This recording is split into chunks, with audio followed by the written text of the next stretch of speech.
fluide, ça sera un mu0 sur 4pi.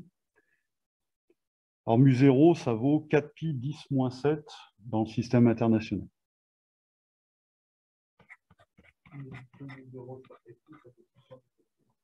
Ouais. Alors, laissez mu0 sur 4pi dans les exercices, c'est pas la peine de simplifier.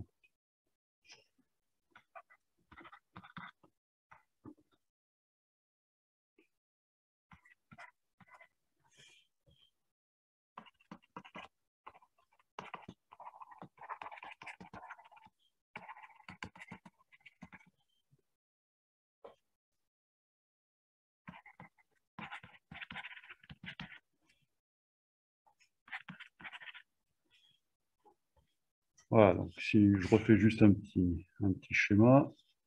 Donc voilà un conducteur parcouru par un courant. Donc évidemment, il faut que le circuit soit fermé pour qu'on ait ça. Donc imaginez, je ne sais pas moi, une alimentation et puis peut-être une résistance pour éviter que le courant soit trop fort. Et puis un bout de conducteur comme ça. Donc imaginons que le courant I il circule comme ça. Qu'est-ce qu'on prend? On prend un petit élément de longueur dl sur ce fil qui est centré en un point P. D'accord? Et puis, si on cherche le champ qui est créé en un point M,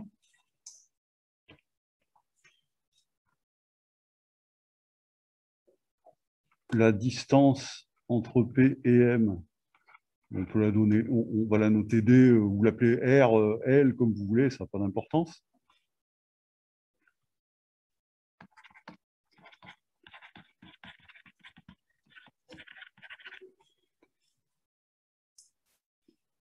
Et donc, il nous faut un vecteur unitaire U sur la droite PM, comme ça. Et après, pourquoi c'est un petit peu plus compliqué que pour le champ électrique? Bah, tout simplement parce qu'il y a un produit vectoriel à faire, quoi. Donc, le produit vectoriel de DL, enfin DL vectoriel U, bah, ça va nous faire un vecteur qui va être perpendiculaire au plan défini par DL et U. Donc, par exemple, ici, ça pourrait faire un dB comme ça. D'accord? Alors, on voit tout de suite la difficulté, c'est que pour représenter ça dans le plan de la feuille, bah, on ne voit pas forcément les angles. Donc, du coup, il faut vraiment faire attention à ce qu'on fait. Et puis, surtout, il ne faut peut-être pas forcément faire toujours une représentation en perspective. Alors, je vais vous montrer. Ici, on pourrait très bien représenter le fil comme ça, c'est-à-dire perpendiculaire au plan de la feuille. Et dans ce cas-là, imaginons que le point M il soit par là, on s'en fout.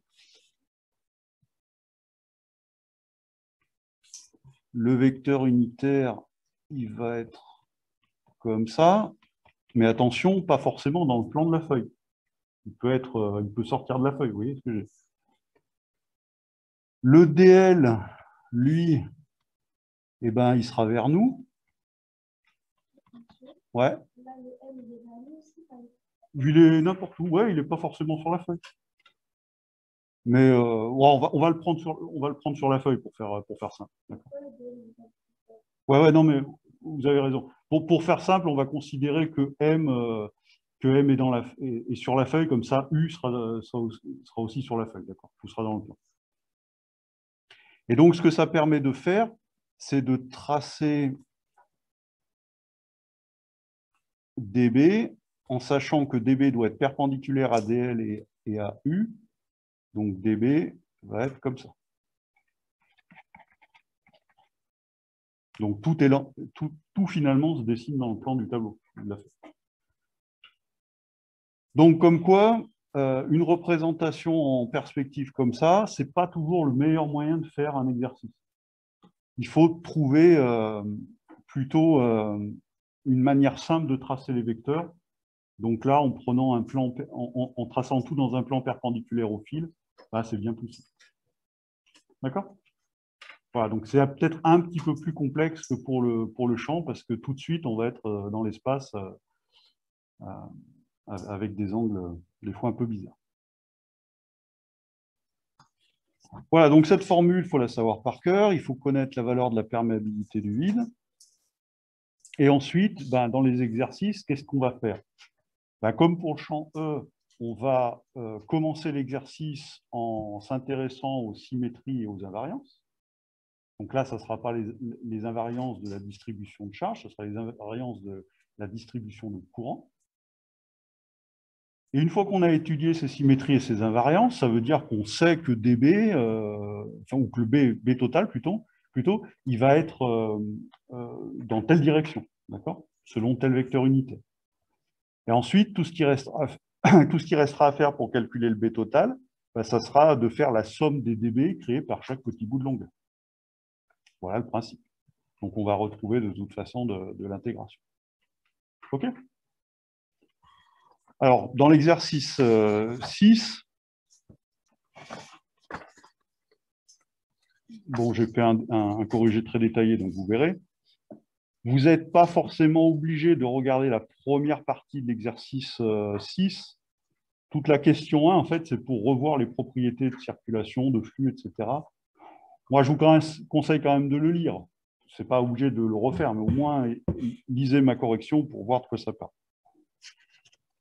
Après, pour la question 2, l'idée, c'est qu'on va regarder les plans de symétrie. Et en fonction des plans de symétrie, antisymétrie, pour la distribution de courant, on va en déduire des symétries ou des antisymétries pour B. Alors, cette partie-là, elle est très longue.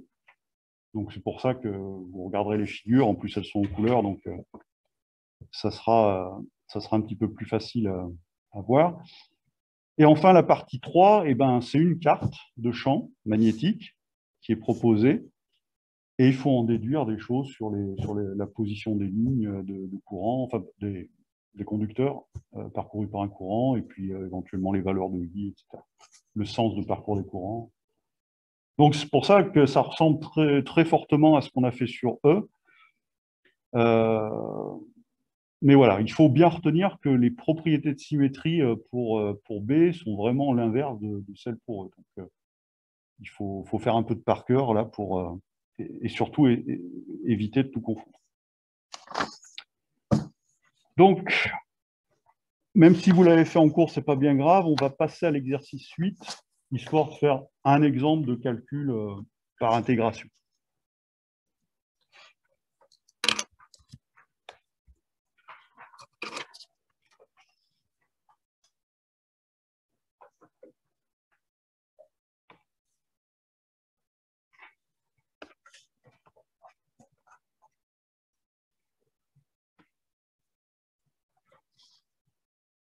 Alors, pour le champ E, on a vu qu'il y avait des distributions de charges qui sont un peu standards, on va dire, les choses les plus simples qu'on va retrouver à chaque fois, c'est-à-dire une distribution de charge en forme de fil, en forme d'anneau, de disque, le plan infini.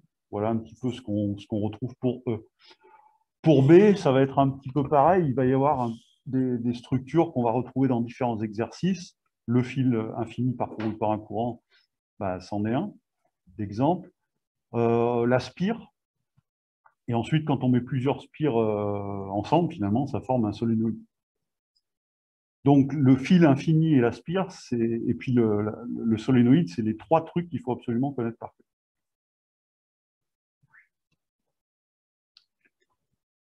Alors, fil infini. On va le représenter. Alors, on va faire à la fois une vue un peu en perspective et puis une vue dans un plan. Donc, on va commencer par perspective. Donc, supposons un fil infini.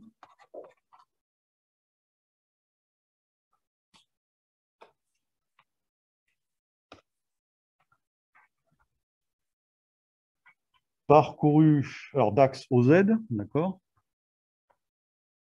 dire ça c'est l'axe Z.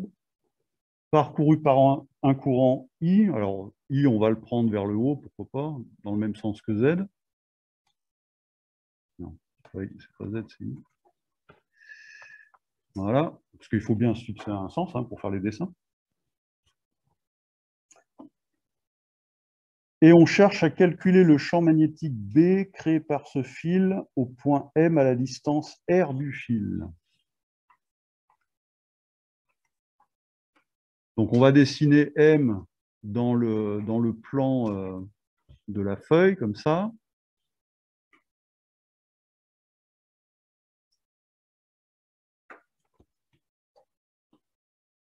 Ça, c'est la distance entre M et le fil. Et on vous dit, on se placera en coordonnées cylindriques où l'on a M de coordonnées R0, 0. Donc ça veut dire que l'origine du repère est là.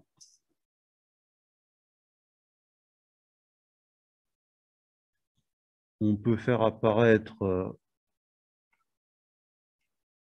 des vecteurs unitaires en cylindrique.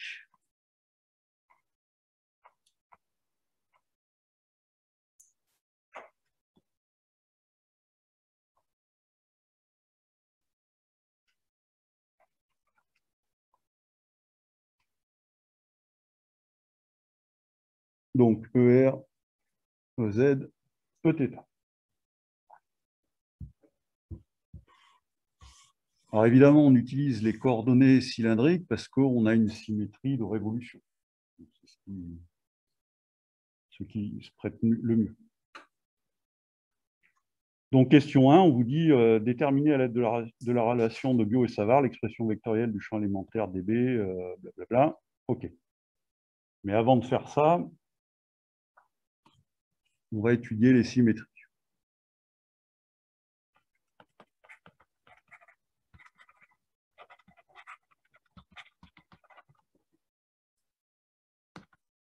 Alors, qu'est-ce qu'on peut dire?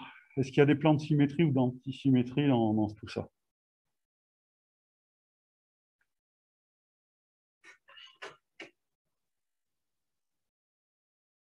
Ah oui, j'attends. Ouais.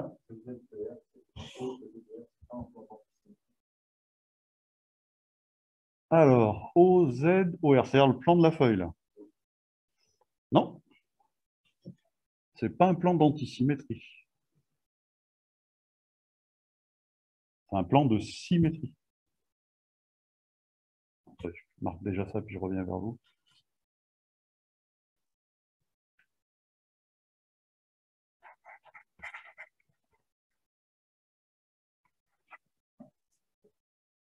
Alors, comment on va le définir? Ouais, si je fais ORZ, ça vous va?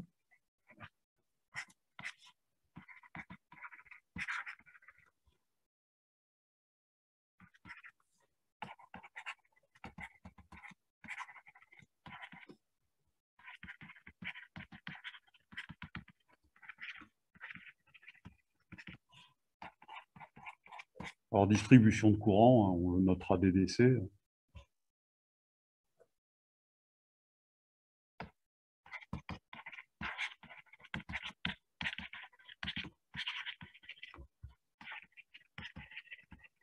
Et on peut étendre ça à tout plan contenant l'axe OZ et plan de symétrie pour la distribution de courant.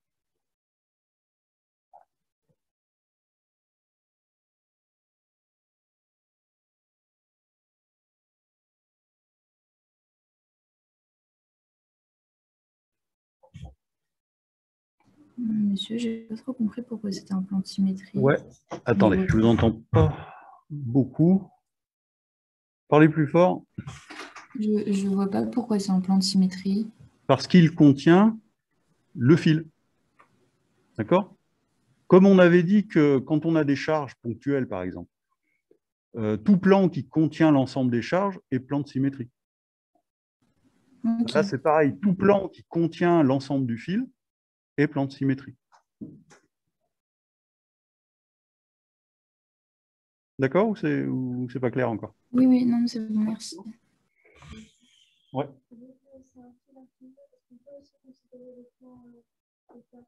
Bien sûr. Alors, avant de parler de celui-là, on va peut-être voir tout ce qu'on peut dire là-dessus. Là.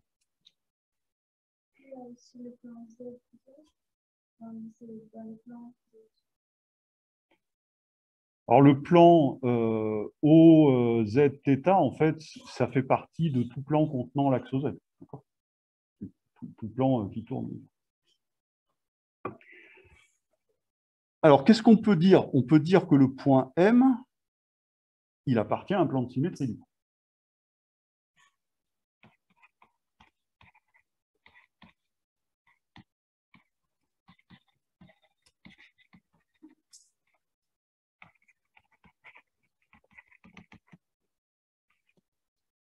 Alors, on va regarder quelques pages en arrière. Alors, où c'est que c'est? Champ B. Champ B.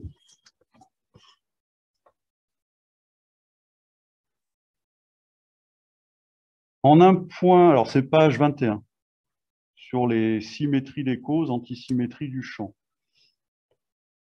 En un point C du plan, alors pour nous c'est M du coup, en un point M du plan de symétrie des courants, la composante tangentielle de B est nulle. Autrement dit, B est perpendiculaire à ce plan.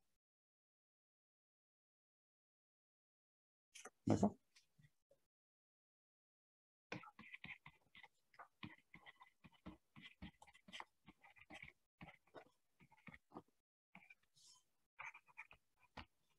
Donc on sait déjà que B est perpendiculaire à ce plan. Alors qu'est-ce que ça veut dire que B est perpendiculaire à ce plan ?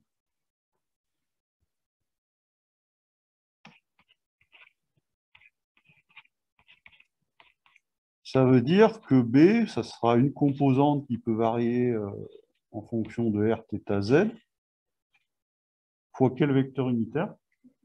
Eθ. Donc vous voyez que c'est puissant ces symétries. On sait déjà que B, il est selon Eθ, avant même d'avoir fait tout calcul.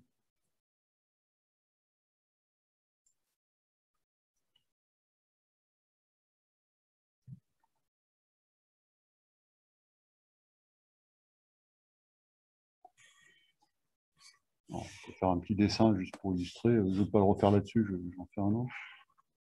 Donc vous avez votre fil comme ça. Donc prenons un plan tout à fait quelconque, un plan de symétrie. Comme ça. Donc évidemment, il se prolonge de partout. C'est un plan, donc c'est infini. Si je prends un point M sur ce plan,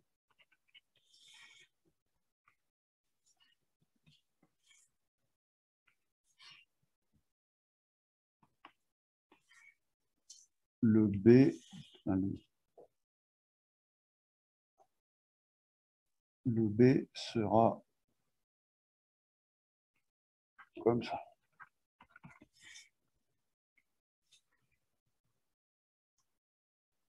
Selon Eθ.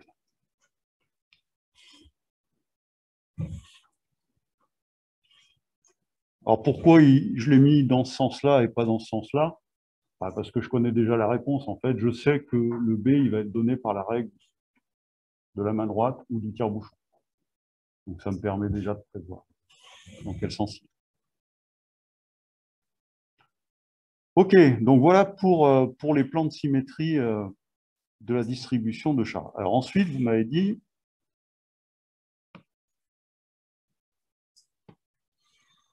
qu'il y a autre chose.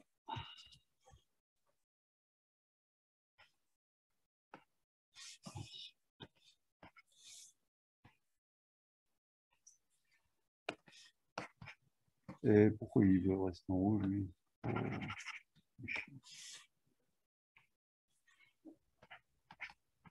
Tout plan perpendiculaire au fil et plan. Ah, qu'est-ce que vous m'avez dit tout à l'heure? De symétrie? Ah non. Bah, il y a une chance sur deux. Et plan d'antisymétrie. Attention.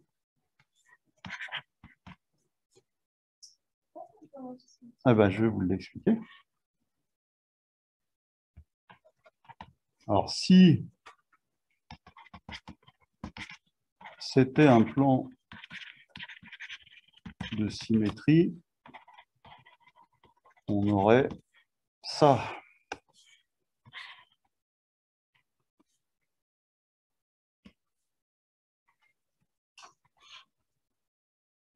Imaginons, hein, si ça c'était un plan de symétrie, ça voudrait dire que le courant ici, il va comme ça, le courant ici, il va comme ça. Ce qui est impossible.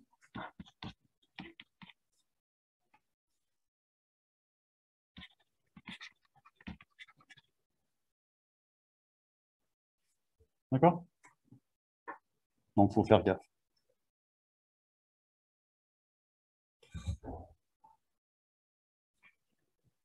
C'est bien compris, ça?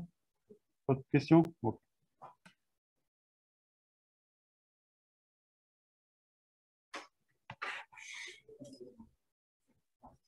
J'avais distribué un PDF là-dessus, hein, d'ailleurs.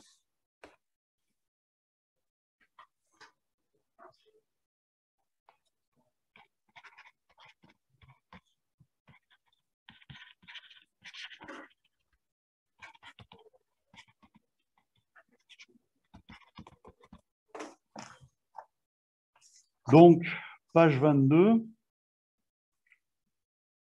antisymétrie des causes, symétrie du champ B. Donc, on vous dit en deux points A et A' symétrique, le champ B est symétrique.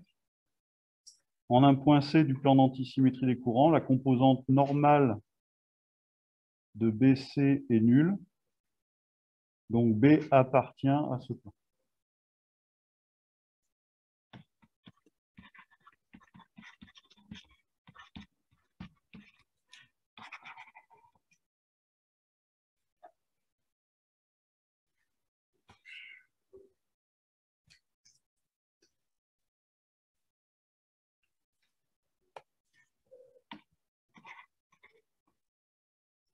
Alors,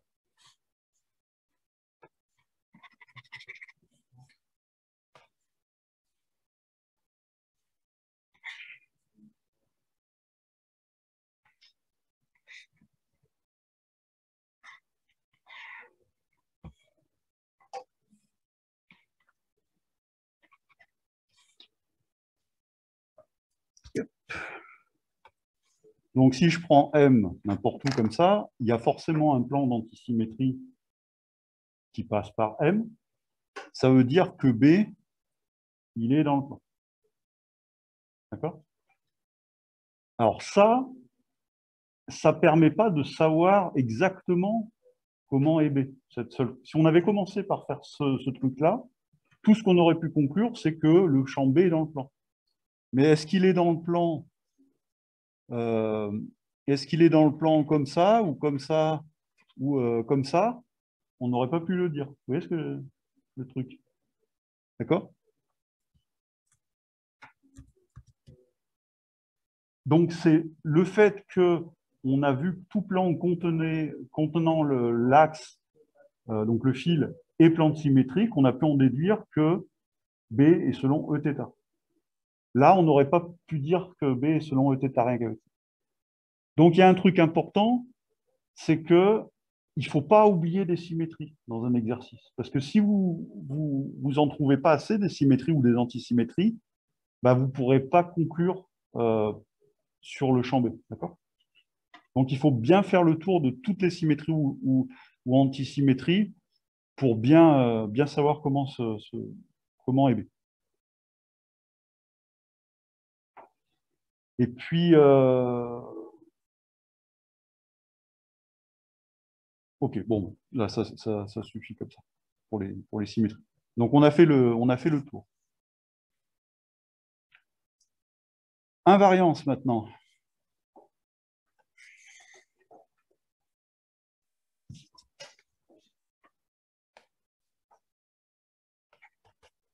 Décidément.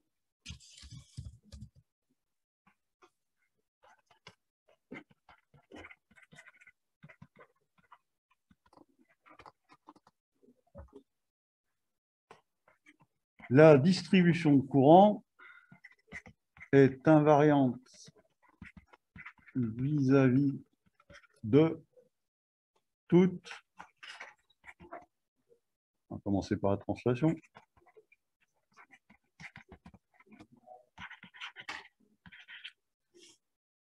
Autrement dit, imaginez que vous êtes au point M, un observateur placé en M. Vous vous déplacez parallèlement au fil, comme ça. Vous allez voir toujours la même chose, puisque le fil est infini. Conclusion, B ne dépend pas de Z. Donc, B, ça sera de la forme B de R et de θ, Eθ. Autre invariance, la DDC est invariante vis-à-vis de toute rotation autour du fil. B ne dépend pas de θ. B égale B de R Eθ. Donc à chaque fois qu'on trouve des invariances, ça réduit le nombre de variables. Donc je réexplique pour ça. Encore une fois, mettez-vous dans la place, à la place de M, vous êtes un observateur comme ça, vous tournez tout autour du fil, vous voyez toujours la même chose, il n'y a rien qui change pour vous. Donc le B ne dépend pas de θ. Ouais.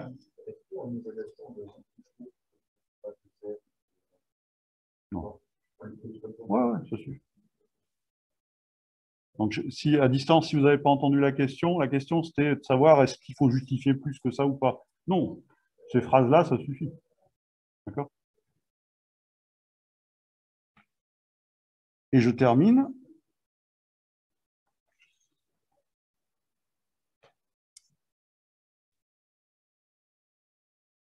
Si on s'éloigne du fil, est-ce qu'on voit toujours la même chose ou pas? Ben, ça, c'est un cas qu'on ne peut pas trancher. On pourrait se dire, si on va très très loin, à l'infini, le champ doit être nul. Oui, mais le fil est infini.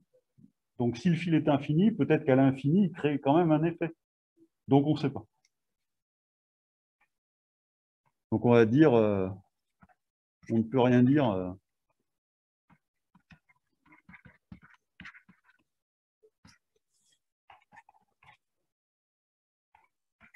Donc, on laisse comme ça. Autrement dit, si B dépend d'une variable, ça ne peut être que R. On cherche B sous la forme B égale un B de R de θ. Ce n'est pas une obligation. Peut-être qu'à la fin, on va trouver que finalement, B ne dépend pas de R. D'accord? Mais si jamais il dépend d'une variable, ça peut ni être Z, ni être θ, donc ça peut être que R. Donc je rajoute, ce n'est pas une obligation. On verra. C'est les calculs là qui vont le dire. On ne peut pas conclure plus que ça. Bon, alors tout ça, ça peut paraître un peu long.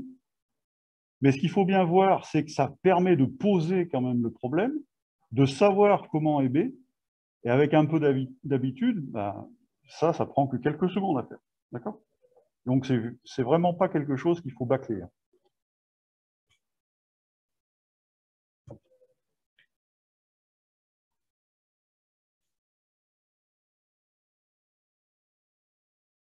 Alors, on va se lancer dans les calculs.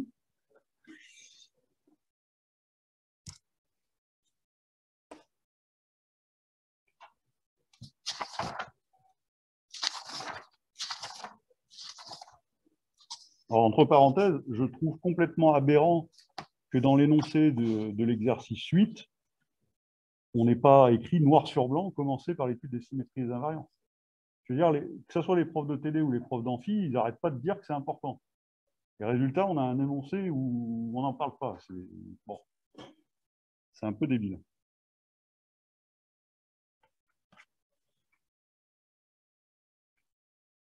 Alors, on applique Biot et Savart.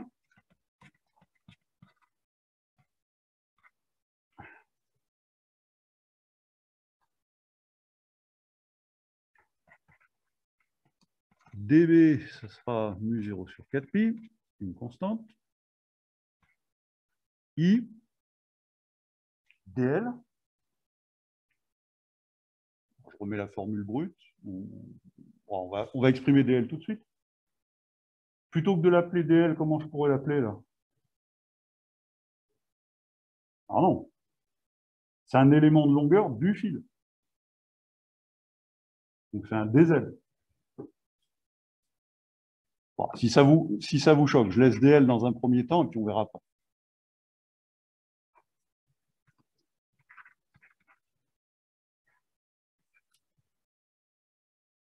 Qu'est-ce que je vais prendre comme distance là? Bon, je laisse d, d'accord?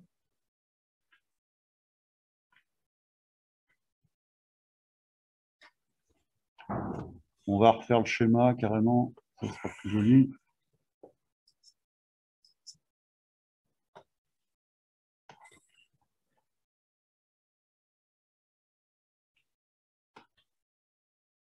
Non, j'ai l'origine ici. J'ai le point M qui est là. Je prends un DL tout à fait quelconque ici.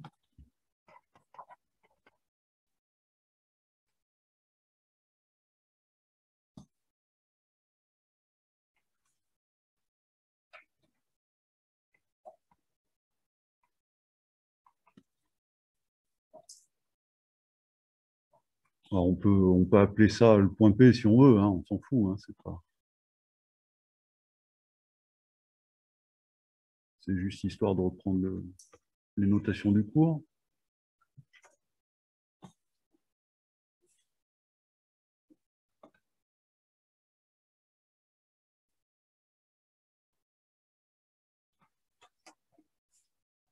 Là, on a notre vecteur U.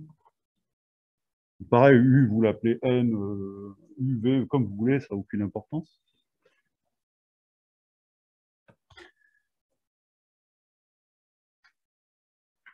Je retrace les vecteurs.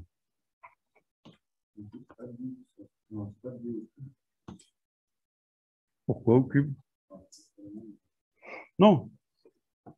Quand on écrit vecteur PM sur norme de Pn, c'est ça qui définit U. Dans la formule de Biot et Savart, vous avez PM au cube parce que c'est la distance au carré fois le... D'accord? C'est la définition des vecteurs unitaires qui fait un cube.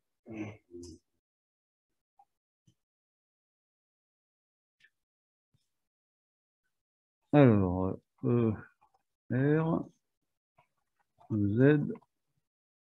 Bon, je ne mets pas le θ parce qu'on n'y voit plus rien au bout d'un moment.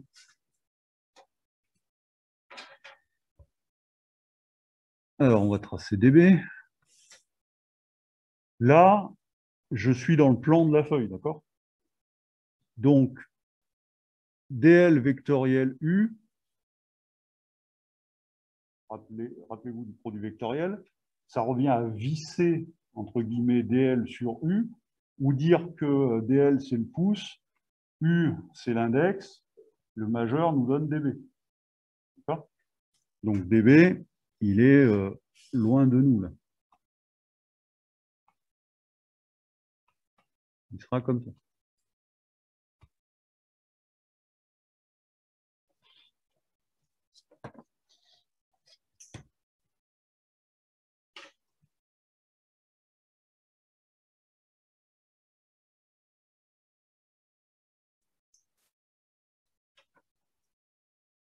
Alors, si je représentais ça, vu par-dessus, bah, du coup, mon vecteur U, il ne serait pas dans le plan de la feuille. Vous voyez ce que je veux dire? Donc, il faut se méfier des représentations.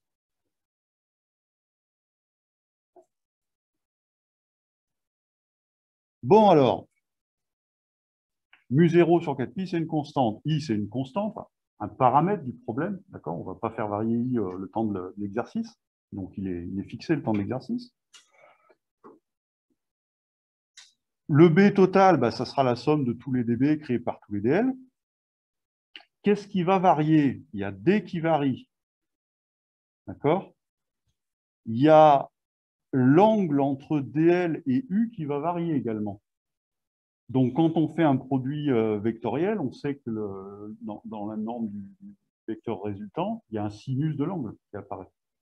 Donc, si on a un angle ici qui varie, on va avoir un sinus variable, donc ça va foutre le bazar.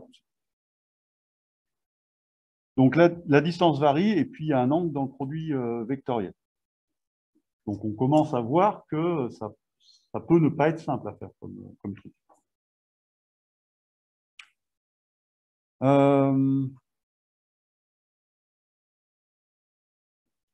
Ouais, bah, je crois que c'est bon. Alors, qu'est-ce qu'ils nous disent d'autre?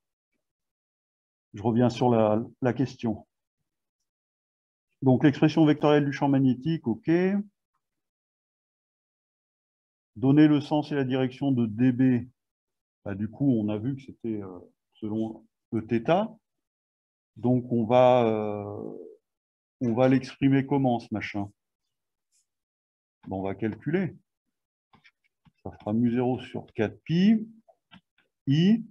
DL vectoriel U. U étant un vecteur unitaire. Du coup, ça va nous donner du DL sinus de l'angle, on va l'appeler alpha par exemple. Alpha, c'est cet angle-là. Le résultat sera selon Eθ, et là, on a du décart. On est d'accord? Non, on n'a pas de moins.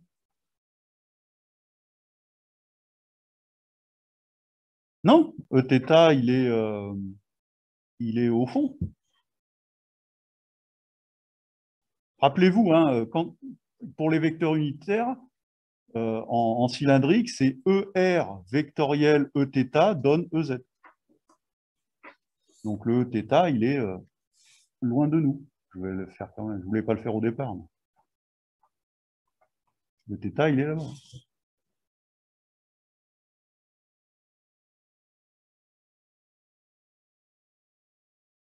Alors, si jamais I est dans l'autre sens, qu'est-ce que ça change? Bah, ça veut dire qu'on prend DL dans l'autre sens, et du coup, le dB il sera vers nous. D'accord? Ouais. Entre eux, bah, on va voir. Hein. Là, après, tout dépend comment on le définit. Alors, entre UR et PM. Donc, entre UR et PM, enfin, ER et PM. Donc, ça veut dire qu'eux, ils considèrent cet angle-là. On va appeler bêta. D'accord? Alors, on va regarder justement. En fait, pourquoi utiliser bêta? Bah, tout simplement, j'en sais rien. Est-ce qu'il y a une raison? Non, pas spécialement.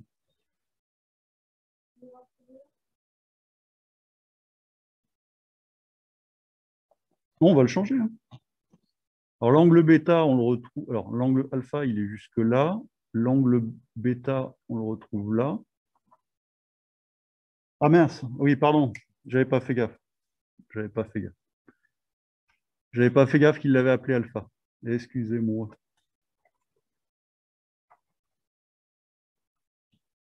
Voilà, je refais. Donc, eux, ils ont défini un angle alpha comme. Ah. Eux, ils ont défini cet angle-là. Ils l'ont appelé alpha. Moi, je vais appeler celui-là bêta. D'accord? Désolé, hein, je n'avais pas fait gaffe qu'il l'avait appelé alpha. Alors, il faut trouver le rapport qu'il y a entre alpha et bêta.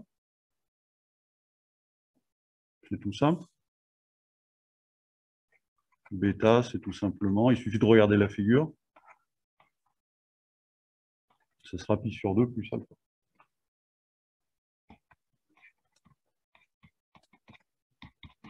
Monsieur, Ouais.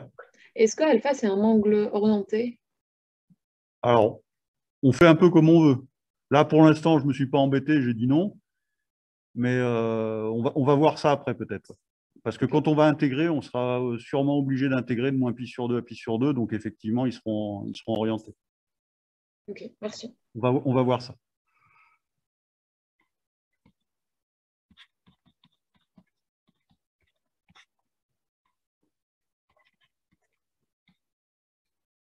OK. Alors, sinus pi sur 2 plus alpha, qu'est-ce que ça nous fait, ça?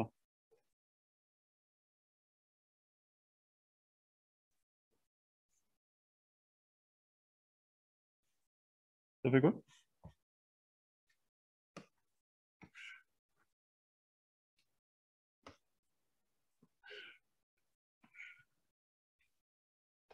Alors, si mettons alpha est comme ça, pi sur 2 plus alpha, c'est là.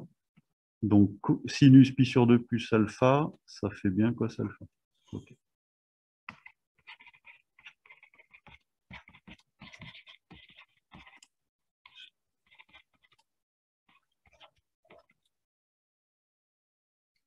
Ça marche.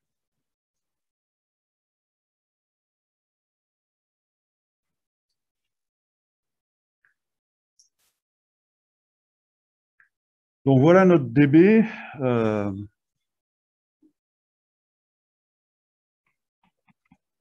Avec alpha, donc l'angle entre R et PM. OK.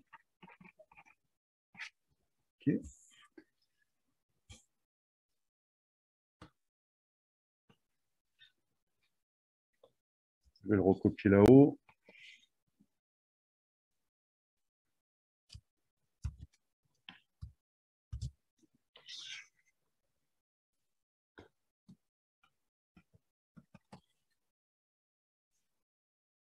C'est bon, je peux effacer?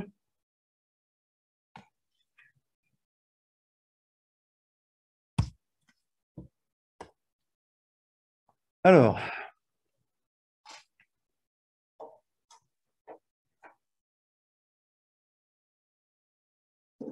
qu'est-ce que j'ai pas changé encore? J'ai laissé DL. Alors DL, en fait, c'est DZ. D'accord? Donc je vais le changer tout de suite.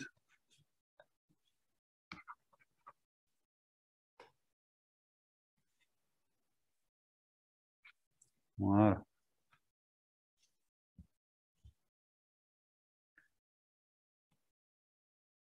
Donc B, ça sera l'intégrale sur tout le fil des dB. Le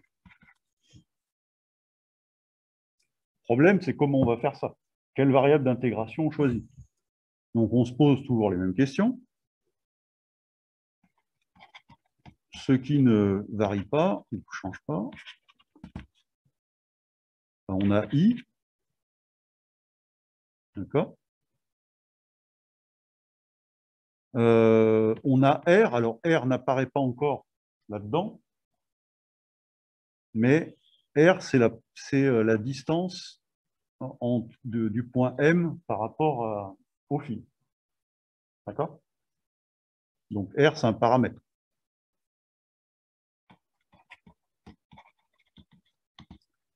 Ce qui va varier, c'est quoi? C'est Z. Quand on va déplacer notre petit élément de longueur, Z varie, alpha varie et D varie. Conclusion, ça nous fait 3 variables, alors que je dois faire une intégrale simple. Donc ça fait 2 variables de trop. Donc on fait comme on a déjà fait plusieurs fois. Ouais. Bah, si jamais vous prenez un DL ici, la distance là est bien plus grande. Oui, bien sûr. P, ça sert à repérer DL en fait.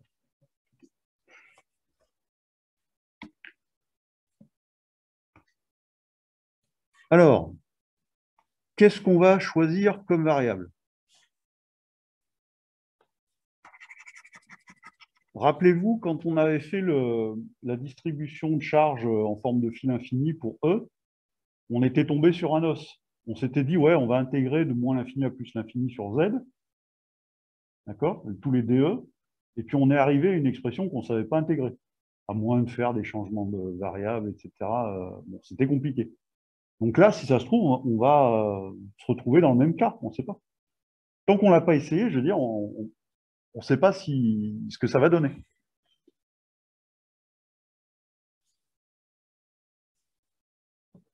Donc on va voir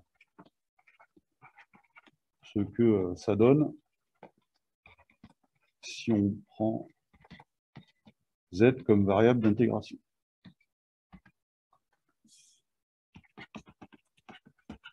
Alors pourquoi c'est le premier truc qui me vient à l'idée? Parce que j'ai déjà du DZ. Donc c'est pratique. Et en même temps, pour intégrer sur tout le fil, ça veut dire que Z, je le fais varier de moins l'infini à plus l'infini. Donc comme ça me paraît simple. Et puis ça sera peut-être simple au final, j'en sais rien.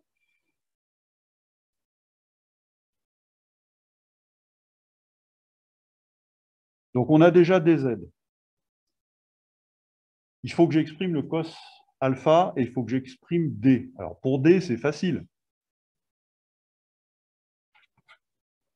D2, c'est tout simplement R2 plus Z2, d'après Pythagore. Donc, R, j'ai dit que c'était un paramètre, donc c'est bon, c'est réglé pour D. Maintenant, qu'est-ce que j'ai d'autre? Cos alpha, ça sera égal à R sur D. Autrement dit, ça sera égal à R sur racine de R2 plus Z2.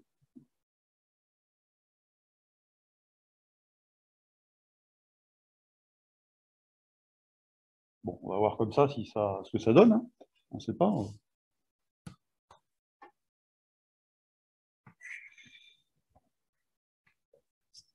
Donc, je continue ici. Alors, je peux virer tout ce qui est constant de l'intégrale.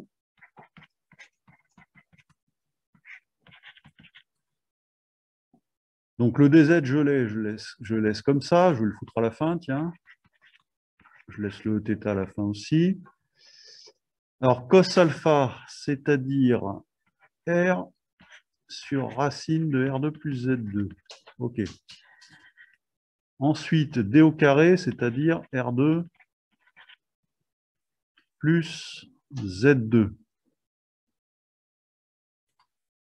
Donc ça me fait du mu 0 I sur 4pi intégrale de R sur R2 plus Z2, ou alors je vais le mettre comme ça plutôt. Hop, pardon. Je vais le mettre de manière plus compacte. Donc R2 plus Z2 à la puissance moins 3 demi. dz Eθ.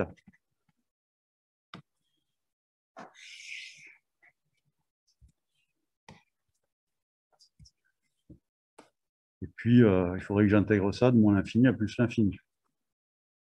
Qu'est-ce que vous en pensez? Est-ce que ça s'intègre facilement, ça?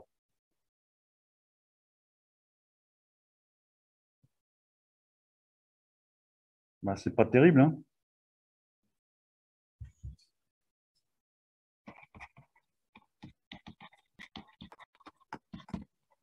Dur à intégrer. Donc, on se retrouve dans la même impasse que ce qu'on avait eu finalement pour le champ E. Donc, ça veut dire que ben, choisir Z comme variable d'intégration, c'est peut-être pas la meilleure idée du monde. Donc, pof, impasse. Pas terrible.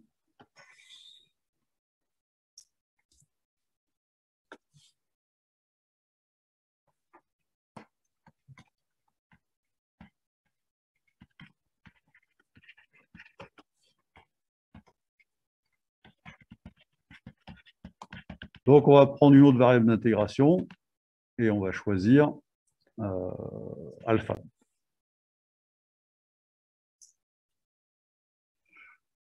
Donc, ça veut dire qu'il faut que je transforme des Z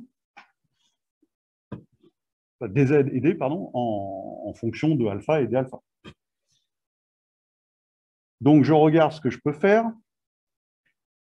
Je sais que Z sur R, ça sur ça, c'est tangente alpha.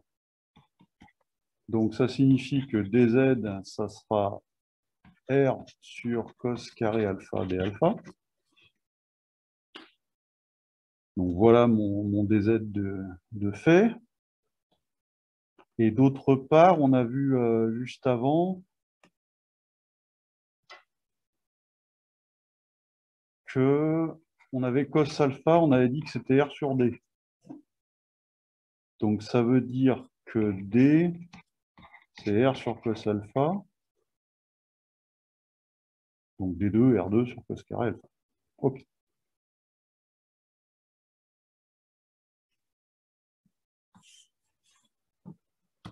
Alors, on va voir ce que ça donne avec ça. Oui, il y avait une question? Oh, oui, on pouvait intégrer selon D de D, enfin, la distance D. Je n'ai pas essayé. Je ne sais pas. Ok.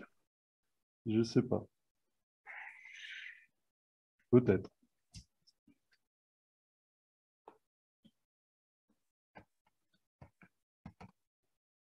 Alors, on verra les bornes après. Ah, toujours les fameuses constantes que j'oublie à chaque fois de sortir.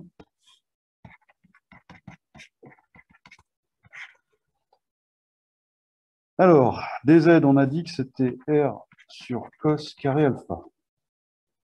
Ensuite, cos alpha, le tout sur d au carré, donc sur R2 cos carré alpha et Eθ.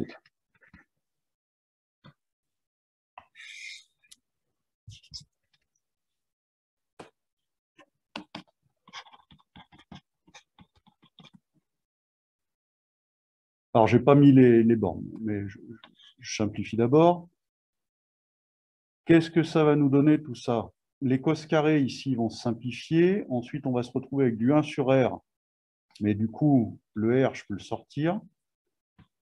Et il ne me reste plus que ça. Donc, vous voyez que tout de suite, ça fait un truc plus simple. Alors, les bornes maintenant. Ah, j'ai oublié le DFA, oui, exact. Bien vu. Hop. Merci. C'est le D alpha qui était là-dedans. Hein, je l'ai oublié. Alors, les bornes. Alors, c'est là où je rebondis là sur la question qui m'a été posée sur le fait d'utiliser des angles signés ou pas. Si on prend un DL qui est vers moins l'infini, là, ici, en fait, alpha, il va tendre vers moins pi sur 2. Et si on a un DL qui est à l'infini en haut, alpha, il va tendre vers plus pi sur 2, à condition d'avoir pris un sens positif, comme ça, par exemple. D'accord?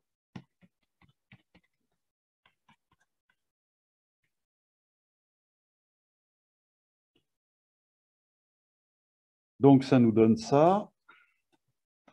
On va voir s'il n'y a pas d'erreur au niveau des signes.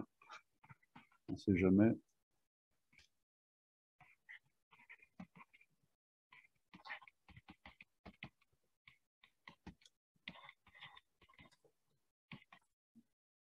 Sinus plus pi sur 2, ça fait 1, moins 1, donc ça fait 2.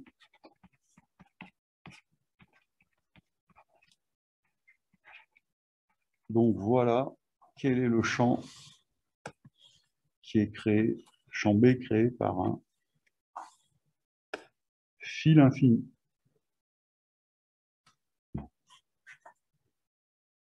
Encore une fois, vous voyez que il ne faut pas rester bloqué sur un calcul d'intégrale.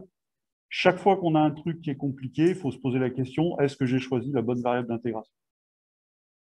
Et si jamais dans un exercice, on vous impose d'intégrer avec une variable donnée, ben peut-être qu'on vous donnera des aides, un changement de variable à faire, quelque chose comme ça, par exemple, pour vous guider un petit peu.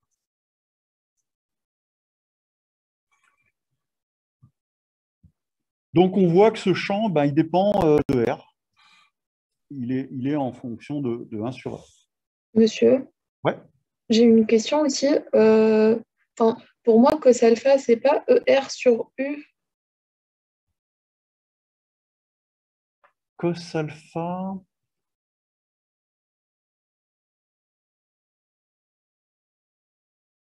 ER sur U. Oui.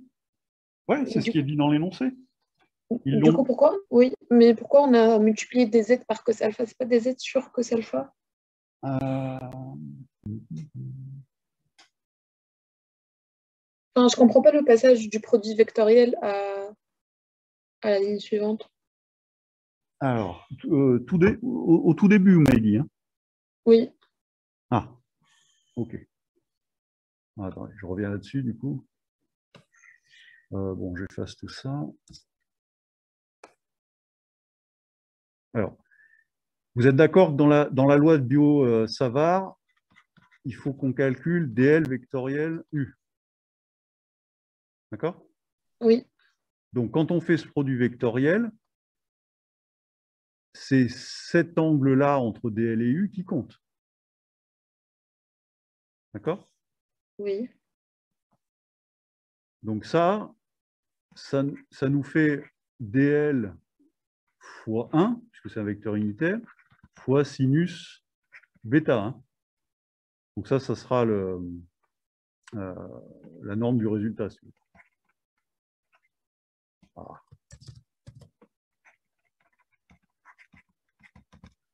Okay, quand on fait un produit vectoriel, c'est le sinus de l'angle qui compte.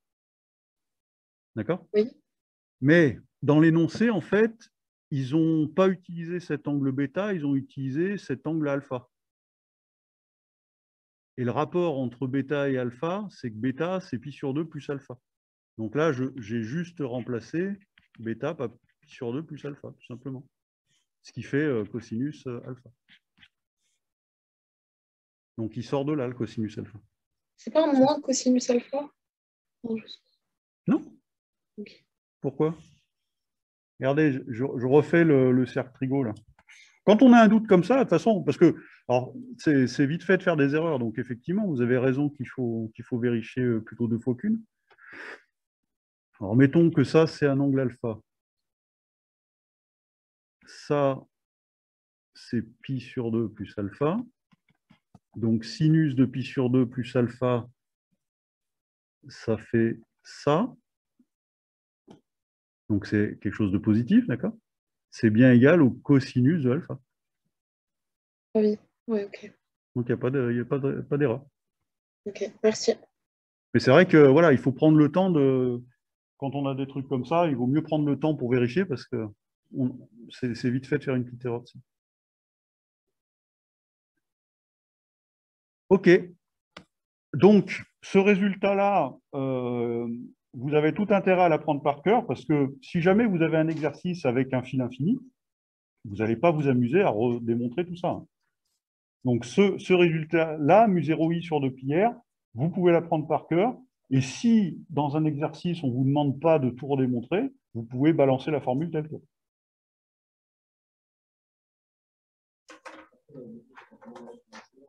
Hein? Non, même pas. Je veux dire, ça fait partie des résultats qui sont censés être connus, en fait. Donc vraiment, si on vous demande rien, vous pouvez redémontrer la formule, enfin, redonner la formule telle quelle, il n'y a pas de souci. Alors pour finir, un petit schéma pour représenter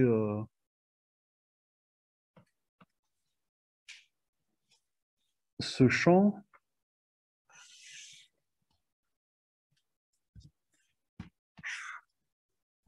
Bon, vous n'êtes pas obligé de le refaire parce que vous l'avez dans votre fascicule, je pense. Alors,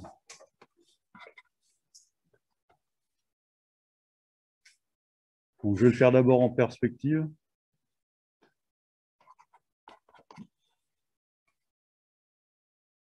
Si jamais on considère un plan comme ça, perpendiculaire, ah, ça sort de mon écran. Voilà.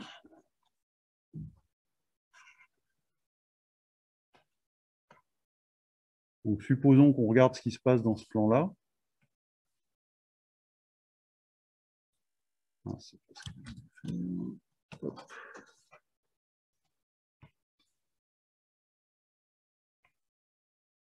si on est ici,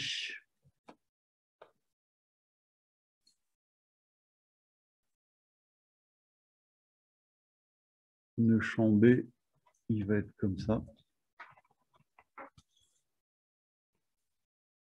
Si on est par là,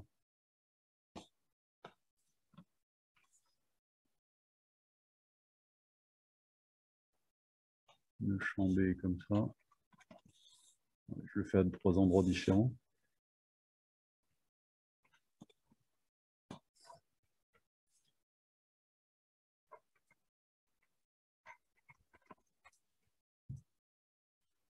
Vu par-dessus,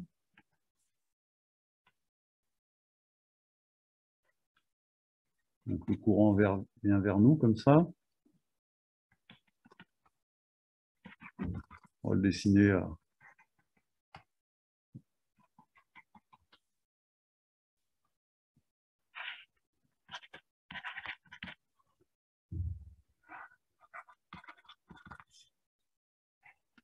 Plus on s'éloigne, plus le champ B diminue en norme.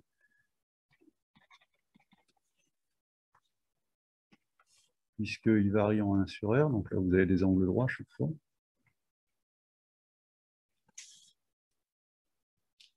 Donc, comme c'est un champ B qui est selon Eθ, on dit que c'est un champ qui est orthoradial. S'il était selon ER, on dirait que c'est un champ radial, et selon Eθ, on appelle ça orthoradial. Comment elles sont les lignes de champ? Ben, c'est tout simplement des cercles. Alors des cercles, plutôt des cylindres du coup, puisque c'est tout le long du fil. Ou encore des tubes. Donc voilà une ligne de champ. Voilà une autre ligne de champ. Ces lignes de champ, elles seront orientées comme ça. D'accord? Et il n'y a surtout pas d'équipotentiel. Parce que B ne dérive pas d'un potentiel. Il n'y a que E qui dérive d'un potentiel. E égale moins grade de B. Et B ne dérive pas d'un potentiel. OK? Alors, sur le site web là, dont je vous avais filé le lien, il doit y avoir une applet là, pour tracer les lignes du champ B aussi, je pense. Enfin, vous vérifierez. Et puis, essayez de vous entraîner comme ça à utiliser ce genre de petits outils parce que bah, ça permet de bien comprendre ce qui se passe. Inverser le sens de I, regardez ce que ça donne, etc. Enfin, voilà. Entraînez-vous un petit peu avec ce genre d'outils.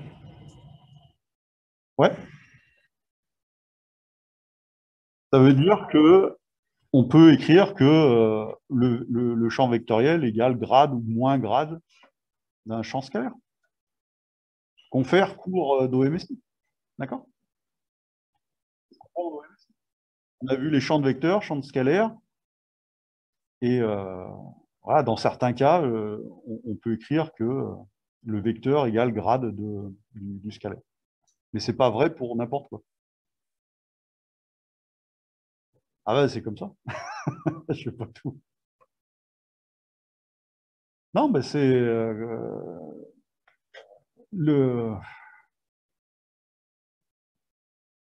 c'est que ouais, B scalaire dl, c'est pas une différentielle exacte, quoi.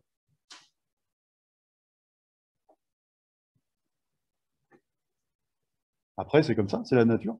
Qu'est-ce que je peux vous dire de plus? Je sais pas. Bon,